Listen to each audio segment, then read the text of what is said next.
you over editing, over preparing, and over planning? Or maybe you are holding back from completing tasks until everything feels right.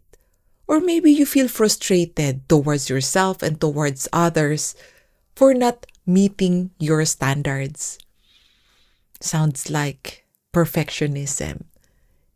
And here's the truth: perfectionism is not strength, it's fear in disguise. And it pretends to protect your reputation, your work, and your image. But in reality, it's draining your time and energy. It's delaying your progress, and it's maybe even straining your relationships. And you're missing what's most important when you are too focused on the details. In this episode, I'll share my realizations and mindset shifts and practical changes that helped me to overcome perfectionism and enjoy more ease and flow in my life and work. Welcome to Realizations with Clarissa, where productivity meets well-being.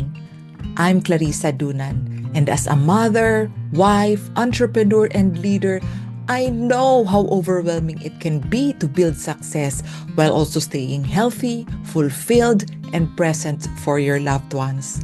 That's why I created this podcast, to share my realizations and one core truth: that well-being is the foundation of success, happiness, strong relationships, and impact. Here we'll talk about mindset, habits, and simple shifts that bring more energy, calmness, and joy into your life and work. Enjoy the show. I used to over-edit everything: my emails, my posts, even the short ones would take so many hours to prepare, and then I would end up not posting it because it's still not good enough. My reels, blog articles, my presentations, my slides, oh my goodness, I would keep correcting and changing everything: the font, the arrangement. Oh. I was so scared of making a mistake. So I would spend too much time on reviewing and editing everything I did. I remember a talk I did before. It was a 4-hour talk, and I prepared for over 100 hours for that. And I was still not happy with how it looked before I did the presentation. So you can imagine how much I struggled with having everything perfect. And I realized it was not really about having high standards. It was mostly about fear of being judged by myself and by other people. And I thought that if I was perfect, if I did everything perfectly, then I wouldn't be judged. Then I wouldn't be rejected. So that was the thought pattern that triggered my perfectionist tendencies. It took me years of personal development to work on that area. And the biggest factor that helped me to overcome perfectionism is Sophie. So my daughter has Down syndrome, and I realized that despite her disabilities, I have unconditional love and unconditional joy for her, and because of her. She does not need to prove anything to me before she can be worthy of my love. She does not have to do things perfectly or to meet any standards. I love and accept her because of who she is, not because of what she can do or what she has achieved. I remember last night we were working on her maths, because every night we have an activity. It could be speech and language, and it could be numbers. Or it could just be playing games or playing instruments. So anyway, last night we were working on some workbooks, maths workbooks, and she made some mistakes. And she just erased her answers and she said, "Oh, it's okay to make mistakes. It's okay. Mommy loves me no matter what." And it's amazing that she knows that, right? And when I realized back then, several months ago, when I realized that, wait a minute, I love my daughter no matter what, no conditions asked. And that's an amazing feeling, that unconditional love and unconditional joy. And I said, I can do this towards myself as well. I can have unconditional love for myself, that I don't need to expect perfection. I don't need to be hard on myself when I do things imperfectly or if I make mistakes.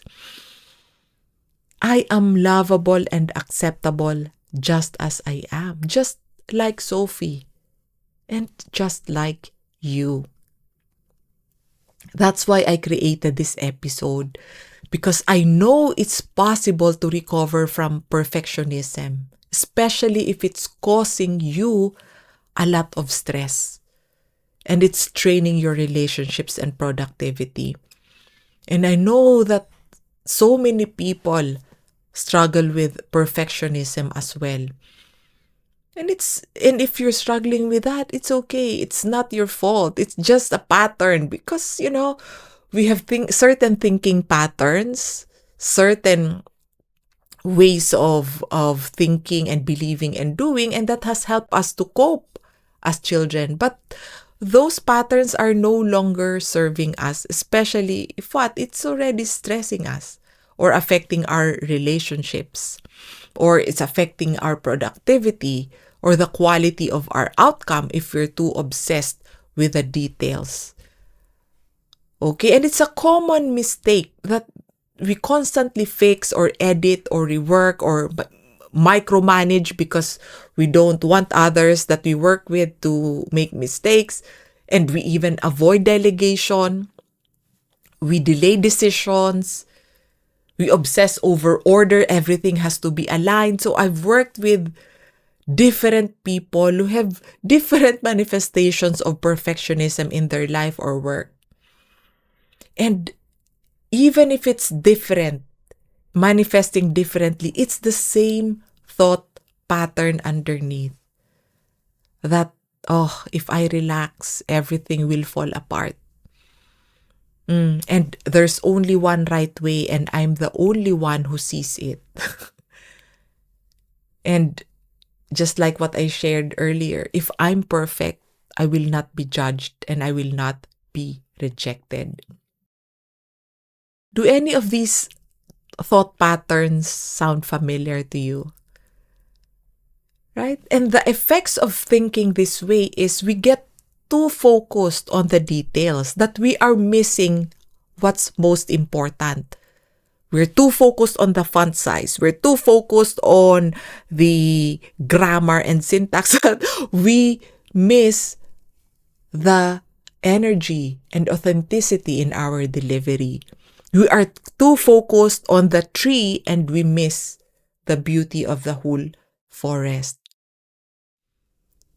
And of course, if we are obsessed too much on the details, we are spending so much time and energy on small details, we run out of time and energy. So we are not able to focus on the important things. And that also stresses us out if we see every little imperfection. And that fear of judgment from ourselves and from other people, that's the root cause of inaction. So perfection is like procrastination in disguise. It's disguised as overplanning, overcorrecting. It's disguised as being busy and productive. But actually, it's obsessive detail checking and editing. So we constantly hold back on ideas and action and completing things until it's flawless. So we are missing opportunities to actually learn from experience. And for me, one of the worst consequences of perfectionism is that happiness, confidence, and that sense of fulfillment is always based on meeting certain standards. It's always conditional, conditional happiness. And that's not really a fun way to live. And I've experienced that. And so when we are constantly in this pattern of thinking and behaving, we become stressed, we become overcorrectors, we're always frustrated, never satisfied, constantly correcting ourselves and other people. And other people also see us as rigid and maybe unapproachable because, oh, this person is constantly criticizing me. I'd rather not approach him or her. And that could happen at home as well. Our loved ones could feel constantly being judged or corrected, and it creates emotional distance that it's hard for them to relax around you. They could feel like, oh, I can't do anything right. So there's this suppressed resentment that builds over time. So if it's your kids, they may feel the pressure to be perfect or flawless to earn your approval. And that really creates tension in the relationship, not safety. And at work, it could even get heavier than that because team members, if they always feel criticized, no matter how hard they try, that lowers the morale of the team because nothing feels good enough. And so people stop taking the initiative to avoid your judgment. And they stop being creative and they stop collaborating if nothing seems to be good enough. Right? And of course, if it's hard for you to trust the quality of output of other people, then you won't delegate because no one meets your standards. And if people try to meet your standard, that leads to burnout because it's impossible to meet perfect expectations or perfect standards. And burnout leads to what? High turnover or disengagement. People will feel disempowered and not really happy working with you anymore.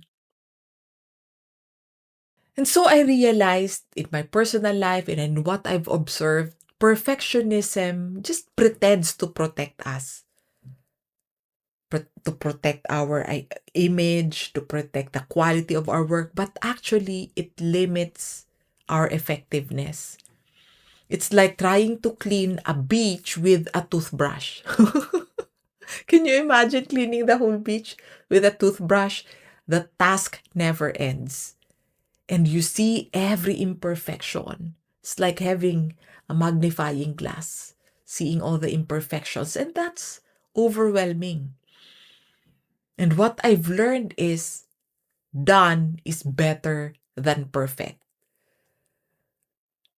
And so the solution is not to aim for perfection in everything we do, but to focus where quality truly matters.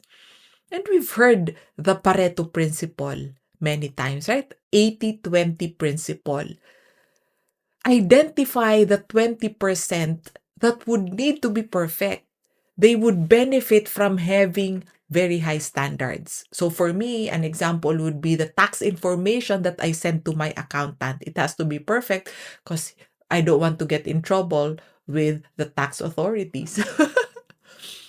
And another example for me would be safety measures for my daughter, especially because she has special needs.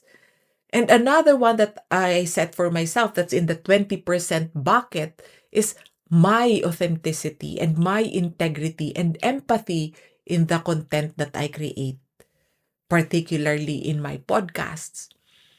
So for me, I set high standards on those areas. How about you? What are the 20% tasks that would need excellence from you. And the rest, you put them in the 80% bucket. 80% is what? Good enough is good enough. Don't waste time trying to make it perfect if good enough is good enough. Okay? Because when you are okay with them being good enough, that allows you to do more of what really matters for you to excel in the 20% that really matters. That's a very important mindset shift. So, what's your 80/20 like? I recommend that you sort out your tasks and put them in the right bucket, 20% and 80%. Other mindset shifts that have helped me to overcome perfectionism are: number one, I learned that action brings clarity and confidence. It's not the other way around, that you need to be very, very, very clear first. You need to have the certainty that this will work, and you need to be confident before you take action or before you complete that action. No.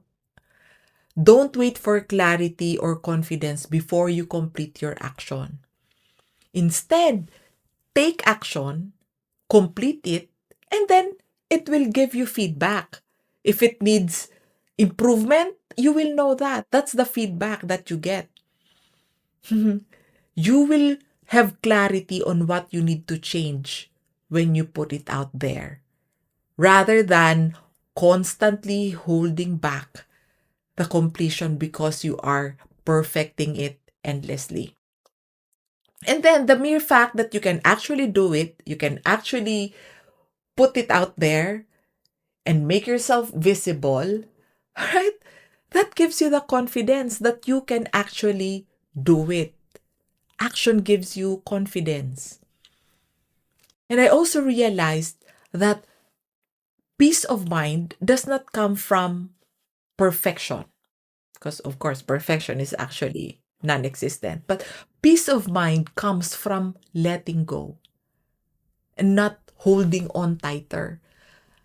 So let go sooner, review less, and trust more. Trust yourself more. Trust your wisdom more. And trust other people more. I realized that leadership means allowing other people to do things their way. Because you and I, we're not the only holders of truth or the only right way. There's no such thing as the only right way in most cases, right? So when you trust other people more, that they will do their best, that creates space for innovation, for creativity. And it also inspires them without pressuring them too much. So you lead with trust, not tension. And that's more powerful than control when there's trust, right? And I also realized that, just like what Sophie helped me to realize, you and I, we are lovable even when things are not perfect, even when we make mistakes. Mistakes don't define you. Mistakes are part of mastery. No one who excels on something, no master started as a master. They always started as a beginner. And of course, that includes making mistakes, right? And if people judge you or reject you for your efforts or for your mistakes, that doesn't define you either. Let them judge you. And if you need more inspiration on this topic, on what other people think or say about you, I recommend episode 24.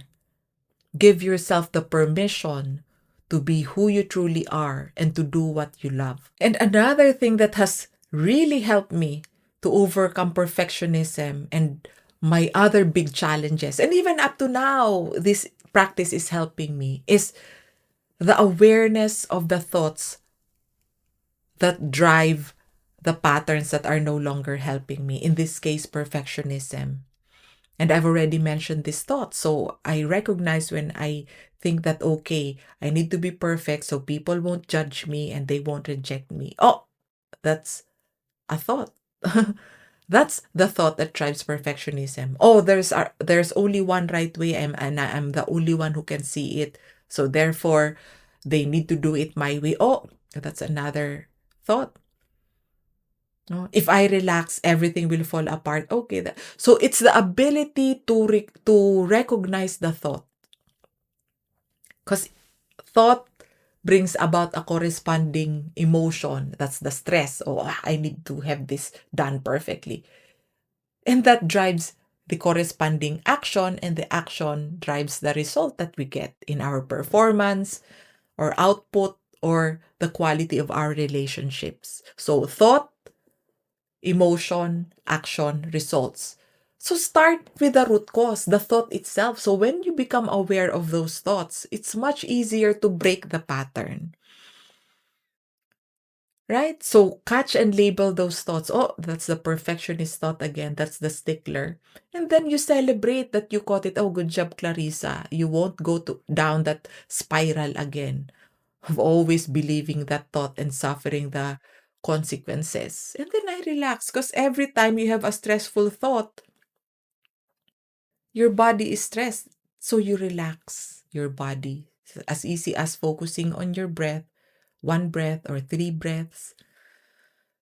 So I do that every day. Because how many thoughts do we have every day?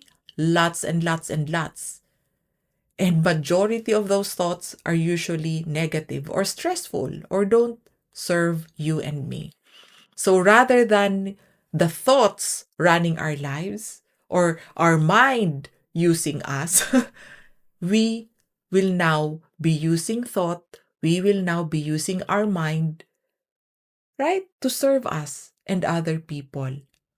Okay?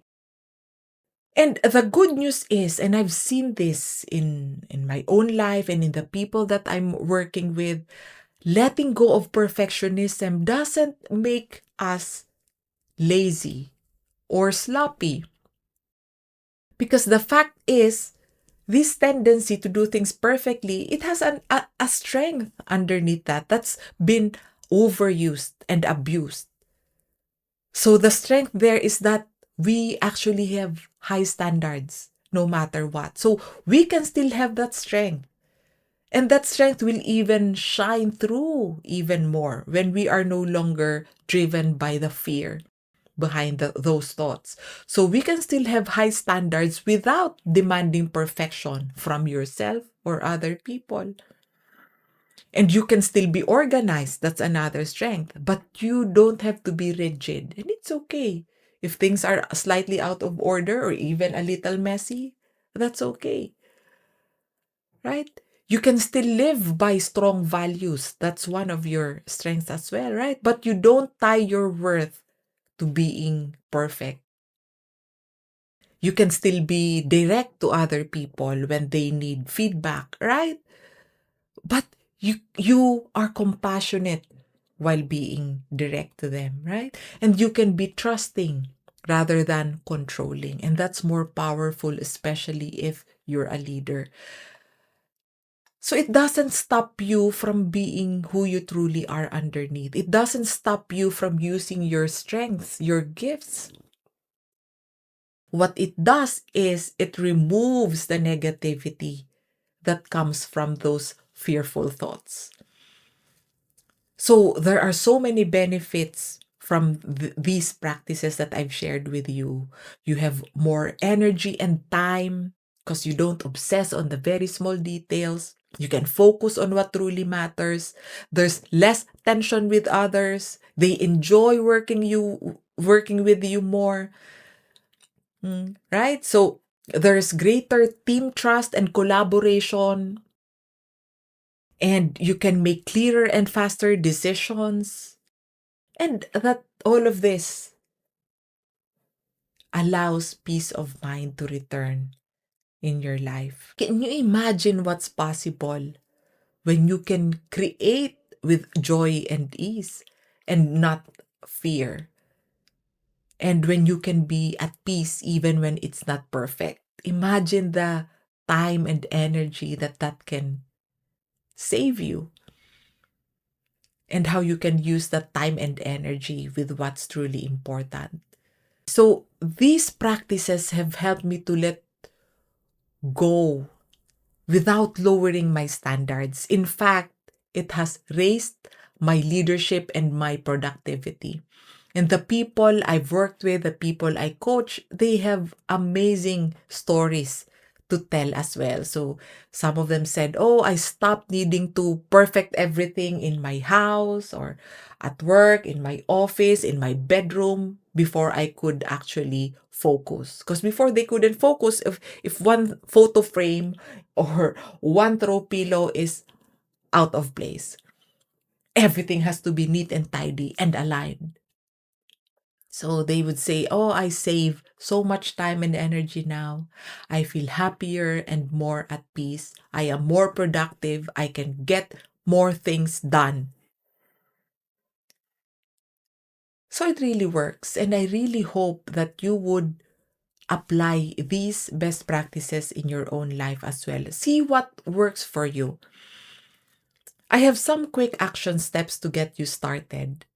Try this in your next project or in the coming week.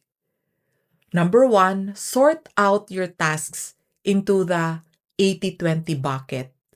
So that 20%, that's where excellence is required. And the 80% is good enough is good enough.